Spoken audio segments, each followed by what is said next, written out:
Alors l'actualité a été quand même très forte cette année, dans le sens où bon, il y a une superbe émission qui est passée sur TF1 qui s'appelle Masterchef, dont j'ai fait partie du jury et qui a duré à peu près 3 mois. Donc c'est vrai que ça a été quelque chose de très prenant pour moi, autant sur le travail, sur mon emploi du temps, sur des nouvelles fonctions, sur un nouveau travail de toute façon. Mais en tout cas, c'est pour moi une aventure très enrichissante. Alors il est vrai que ça a commencé début janvier, en 2010, où il y a eu un casting pour des candidats, donc une émission de télévision avec 18 000 inscrits. Là-dessus, il a fallu choisir à peu près 400 personnes comme candidats, des bons profils, à la fois des gens qui étaient passionnés de cuisine, qui aimaient la cuisine, qui savaient faire la cuisine.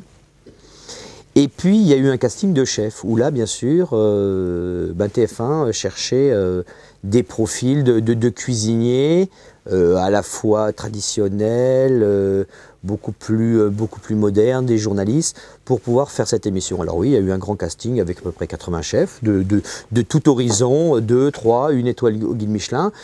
Tout le monde était intéressé par cette émission, et puis au fur et à mesure du temps, voilà, on a été mis en conditions réelles avec des candidats, avec des dégustations, et bien sûr, TF1 a choisi par rapport au profil professionnel, par rapport au profil physique, bien sûr, par rapport au charisme que les gens pouvaient apporter. Et bien sûr, Sébastien Demorand, Yves Condebord et moi-même avons été sélectionnés pour ce jury-là. Et donc, nous sommes rentrés dans cette émission assez folle, parce que il y avait 9 semaines de tournage, donc c'était quelque chose qui est quand même très prenant. Et moi, je ne savais pas si je pouvais assumer entre le travail du restaurant et les castings et cette émission-là.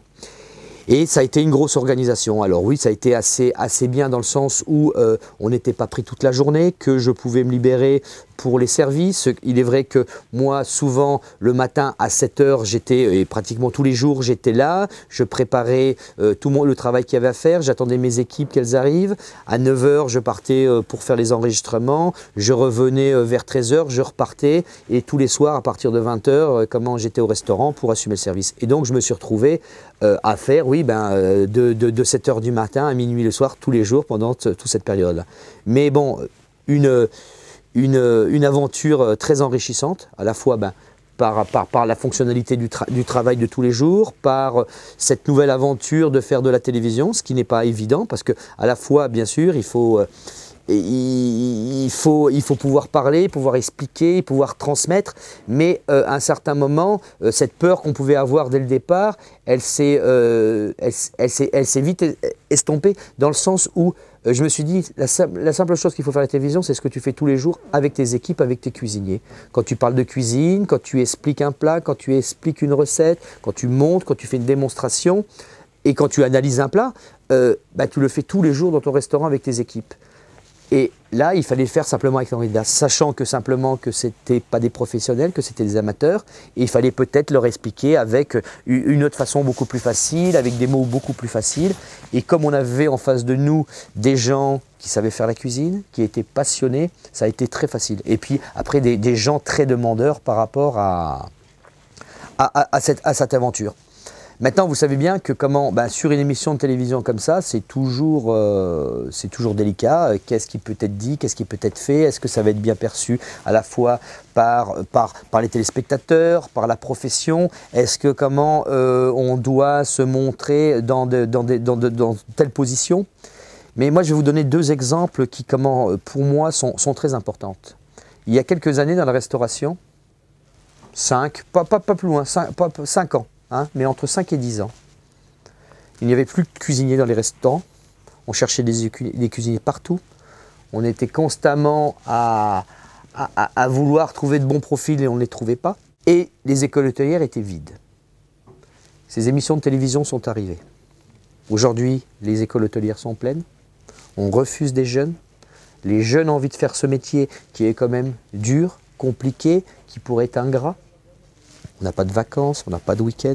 Donc il y a quand même des choses qui vous font faire, plutôt, il y a des choses qui ne sont pas évidentes à dire à un jeune en disant voilà, tu vas commencer ta carrière avec un métier de ce type et tout de suite on abandonne. Et aujourd'hui, ces émissions de télévision ont apporté, je pense, beaucoup aux jeunes et à tous ces jeunes qui vont pouvoir travailler chez nous demain.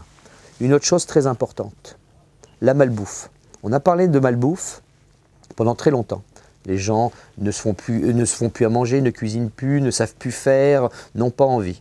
C'est clair, la cuisine, ce n'est pas de la convivialité, comme on peut le croire, ou qu'on fait croire. La cuisine, c'est un métier. Il faut l'apprendre, il faut le faire. Et la preuve, depuis très longtemps, ou depuis très très longtemps, les femmes font à manger à la maison. Pourquoi? C'est comme ça fait partie de la vie ou ça fait partie de la vie. Mais aujourd'hui, elles ont déserté les cuisines de la maison parce que justement, c'est dur. Vous rentrez du travail, vous n'avez pas encore envie de passer 1 heure à manger. Et donc, tout le monde a déserté un petit peu le côté cuisine qui était une contrainte. On rentrait à la maison, la cuisine était une contrainte. Et aujourd'hui, ça redevient quelque chose que l'on aime, qui redevient ludique. On se rend compte qu'au lieu de décongeler un plat ou d'ouvrir une boîte ou d'aller manger dans tel ou tel restaurant, c'est pas bon, on sait que si on coupe une tomate, qu'on assaisonne un petit peu, qu'on rajoute 2 petites choses dedans, on va pouvoir faire quelque chose de sympathique. Et aujourd'hui, tout ça, toutes ces émissions-là redonnent envie aux gens de recuisiner et de bien manger.